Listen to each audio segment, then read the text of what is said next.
You know, amazingly, cups for $1.60, saucers for $1.25. In the early 1900s, Syracuse was a booming metropolis of manufacturing and among America's 30 most populous cities. Downtown was where the entire community shopped. You had no other option. Downtown had department stores. Downtown functioned, for lack of a better word, as your modern mall does now. Something that John Kupperman It's me standing on a range. says began extending back to his great-grandfather's time during World War II. The business really thrived during the war years, even when people were rationing things. Kupperman is a survivor in a city that has lost more than 26% of its population and seen hundreds of stores and businesses fold since the early 1960s. This is what the building used to look like. His downtown landmark store, Smith's Restaurant Supply, has been in the family for 6 generations. And the rest of downtown, some say, might take a lesson from his philosophy. The idea was always not to stay the same. Because if you stay the same, you run into trouble, regardless of what the world economy is doing around you. Home-owned and operated small businesses like Smith's are on the leading edge of what some say is an economic rebirth downtown.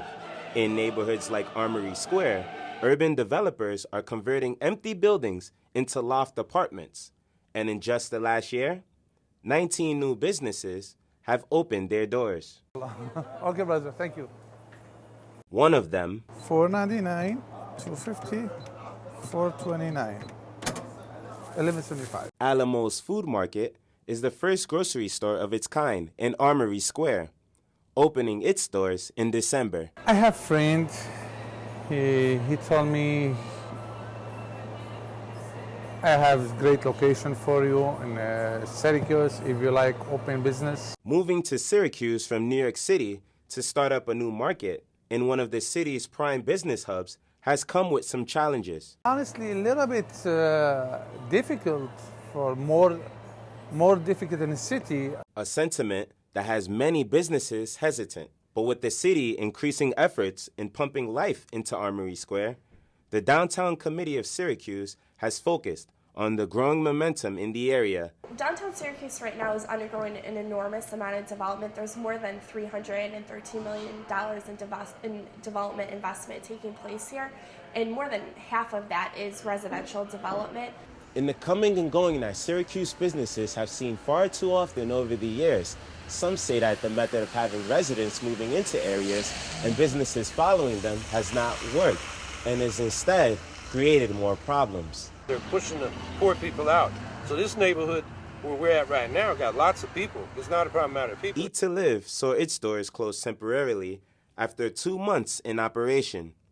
Howie Hawkins points to the need for building communities from the bottom up with the greatest return on investment. Let's figure out how to get the working people to capture more of the wealth they create with their labor and then anchor it to the community.